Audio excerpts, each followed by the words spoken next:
ఏం చేస్తున్నాం? మరి వాళ్ళకున్న సమయం మనకు లేదా? వాళ్ళు ధనం సంపాదిస్తలేరా? పిల్లల్ని గంటలేరా? పిల్లలకు భోజనం పెడతలేరా? వాళ్ళు ఉద్యోగాలు చేస్తలేరా?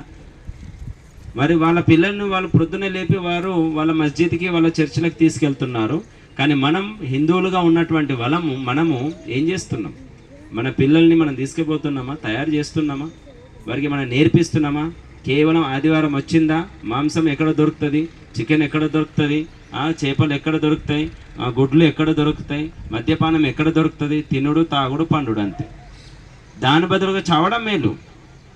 అమ్ముడుపోతున్నారు, పూర్తిగా అమ్ముడుపోతున్నారు. ఇది హిందూ జాతిలో ఉన్నటువంటి విషయం. దీని నుండే జాగృత పరచడానికి మహర్షి దయానంద సరస్వతి గారు ఆర్య సమాజాన్ని స్థాపించారు. ఇదొక ఉద్యమ సంస్థ. ఏదో యజ్ఞయాగాలతోనే సరిపెట్టుకోవడం కాదు. యజ్ఞం ఎందుకొరకు అంటే యజ్ఞం ఎంత పవిత్రమో అగ్నిలాగా వెలుగుతుందో అలాగే మనం కూడా అట్లా చేయాలి. ఏం చేస్తున్నాం మనం? చావడం అయితే పక్క కదా, ఈరోజు కాకపోతే రేపన్నా చేస్తాం. కానీ మన దేశానికి ఏమి ఇచ్చిపోతున్నాం? మన పిల్లలకి ఏం నేర్పించిపోతున్నాం? డబ్బు ఇస్తున్నారు, ఇల్లు ఇస్తున్నారు, తర్వాత మీరు వారికి జ్ఞానం కానీ సంపద కానీ సంస్కారం ఇవ్వకపోతే అది మీది కానే కాదు, మీ పిల్లలకు కూడా కాదు, వేరేవాడు వచ్చి ఆక్యుపై చేస్తారు. కాబట్టి మనము ఈ ప్రచారానికి వెళ్తున్నప్పుడు సామాన్యంగా అడుగుతుంటే దాదాపుగా 99% ఎవరు కూడా ఏదో ఒకరిద్దరు తప్ప మిగతాలందరూ చేతులు ఎత్తారు. ఉన్నదంటే ఉన్నది పుస్తకం భగవద్గీత, కానీ మేము చదవడం లేదు. మరి ఉదయం లేచి మన పిల్లలకు చెప్తున్నారా అంటే అది కూడా పిల్లలకు చెప్పడం లేదు. శ్రీకృష్ణుని గురించి, శ్రీరాముని గురించి, దేశం గురించి, ధర్మం గురించి, యజ్ఞం గురించి ఏమీ లేదు. మరి ఏం చేస్తున్నారు? హిందూ జాతి ఏం చేస్తుంది?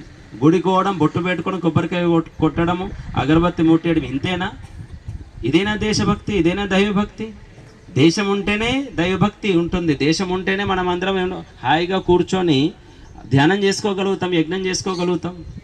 దేశభక్తి లేదు, దేశమే సరిగ్గా లేదు, దేశం మన వాళ్ళ చేతిలో ఉండకపోతే మనం ఏం చేయగలుగుతాం చెప్పండి? కానీ ఏం చేస్తున్నాం? ఇది ఆలోచించాలి. దీని గురించి బాగా ప్రయత్నం చేయాలి.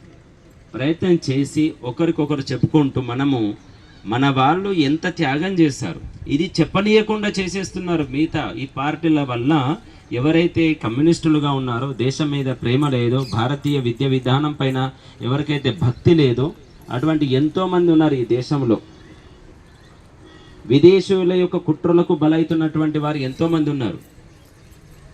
వీళ్ళు ఏం చేస్తుంటారో అంటే ప్రపంచం మొత్తంలో పెట్టుబడితనం జరుగుతూ ఉంటుంది.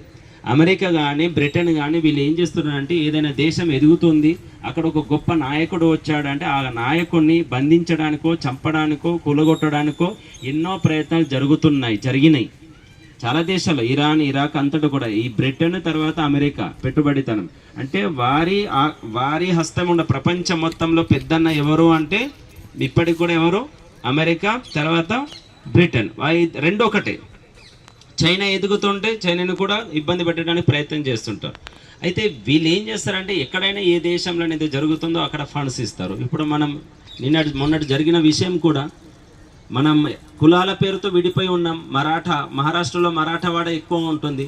ఆ మరాఠా వాళ్ళందరూ కూడా ఒకటి అనుకున్నారు అనుకోండి, వారికి ఓటేస్తారు. అతను బీజేపీ, కానీ పైనుంచి ఫండ్స్ వచ్చినాయి, కోట్లు వచ్చినాయి, 100 కోట్లు 1000 కోట్లు ఆయనకు వచ్చినాయి.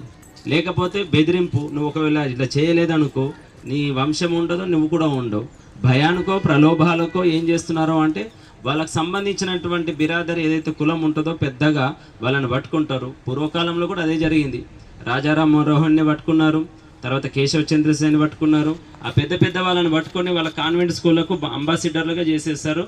వాళ్ళ యొక్క విధి విధానాలను, విద్యా విధానాలను తీసుకొచ్చారు. ఇప్పుడు కూడా అదే చేస్తారు. మోదీ గారు ఏంటంటే ఇవన్నీ తెలుసు, ఇదంతా జరుగుతున్న కుట్రలు కుతంత్రాలు అన్నీ తెలుసుకున్నారు. అమిత్ షా కానీ వీళ్ళందరూ కూడా. ఎందుకంటే ఇది ఒక పెద్ద సంస్థ ఆర్ఎస్ఎస్ అన్నది. అంటే ఇది ఒక పకడ్బందీగా ఉన్నటువంటి సంస్థ కాబట్టి ఎక్కడ ఏమి జరుగుతుంది, ఏ విధంగా జరుగుతుందో తెలుసుకుంటారు. కాబట్టి అయినా వాస్తవానికి వేరే వాళ్ళు ఉంటే ఎప్పుడో కూలిపోతుండే. ఇంతవరకు గెటాన్ అయ్యారో ఇప్పటికీ ఇంకా వారిదే నడుస్తుంది. దానికి కారణం అది తెలివి మోదీ గారిది, తర్వాత అమిత్ షా, ఇంకా చాలామంది ఉన్నారు. వారంతా ఒక టీం ఉంటుంది. లేకపోతే వీళ్ళ విదేశీయుల యొక్క కుట్రలకు ఎప్పుడో పడిపోయేది వేరే వాళ్ళు అయి ఉంటే. ఒకవేళ వీళ్ళ చేతిలో ఉండకపోతే ఒకటే చేయాలి హిందువులందరూ కూడా. ఒకవేళ మీరు గుడికి వెళ్తున్నారు అంటే, మీరు బొట్టు పెట్టుకుంటున్నారు అంటే, మీరు హిందూగా బ్రతకాలి అంటే ఒకటే, దాని కొరకు ఏదైతే పాటు పడుతున్నటువంటి సంస్థ ఉంటుందో, పార్టీ ఉంటుందో, దానికి ఖచ్చితంగా ఓటేయాలి. ఆ తర్వాత మనం ఏమన్నా మాట్లాడుకుందాం. కానీ ఏం జరుగుతుంది? ఓటేయడానికి వెళ్తలేరు, ఎండ ఉన్నది, ఇంట్లో పని ఉన్నది. దేశం కన్నా ముఖ్యమా? దేశం వెళ్ళకపోతే నువ్వు ఎలా ఉంటావు? ఇదంతా మహర్షి దయానంద సరస్వతి గారికి తెలుసు. మహర్షి దయానంద సరస్వతి గారు ఏదో కూర్చొని కళ్ళు మూసుకొని భగవంతుని ధ్యానం చేస్తూ ఉన్నాడు. కానీ ఒకటే కోరుకున్నాడు, భగవంతుడా నాకు మోక్షాన్ని ఇస్తున్నావు, నీ సాక్షాత్కారమైంది, నీ దర్శనమైంది. కేవలం నీ దర్శనంతో నేను ఇక్కడనే ఉండడం కాదు, ఈ దేశాన్ని కూడా నేను ఉద్ధరించాలి. దాని కొరకు నేను ప్రయత్నం చేస్తున్న జీవితం అంకితం ఇచ్చినాను. నాకు శక్తిని, యుక్తిని, ప్రేరణ కలిగించు అని మహర్షి దయానంద సరస్వతి గారు భగవంతుని వేడుకోవడం జరిగింది. అలాగే భగవంతుడు కూడా అదే ఆదేశిస్తున్నాడు. ఇంద్రం వర్ధంతో అప్తురః క్రిణ్వంతో విశ్వమార్యం అపఘ్నంతో అరాబ్నః. భగవంతుడు కూడా వాస్తవంగా అదే ఆదేశిస్తున్నాడు. దాన్ని పాటించినటువంటి వారే శ్రీకృష్ణుడు, శ్రీరామచంద్రుడు. శ్రీకృష్ణుడు, శ్రీరామచంద్రులు ఎప్పుడు కూడా రాక్షసత్వాన్ని వారు వదిలిపెట్టలేదు. వెంటనే దాన్ని తుంచి వేయడం జరిగింది, నాశనం చేయడం జరిగింది. దుష్ట శిక్షణం, శిష్ట రక్షణం, ఇది జరుగుతూ వచ్చింది. మంచివారిని కాపాడడం, చెడ్డవారిని వెంటనే తొలగించడం. పరిత్రాణాయ సాధూనాం వినాశాయ చ దుష్కృతాం ధర్మ సంస్థాపనార్థాయ సంభవామి యుగే యుగే. శ్రీకృష్ణ యొక్క అంతర్భావన ఇది. కాబట్టి శ్రీకృష్ణుడు సుదర్శన చక్రంతో ఉన్నాడు, శ్రీరామచంద్రుడు ధనుస్సుతో ఉన్నాడు, రాక్షస సంహారం చేశారు. మరి వారి వారసులమైనటువంటి మన దుష్టత్వాన్ని దూరం చేసుకోవాలి అంటే ముందు మనం సరిగ్గా అర్థం చేసుకోవాలి. మనం ఎవరితోనో ఉంటున్నాం, ఎలా ఉంటున్నాం. కాబట్టి ఇప్పటికీ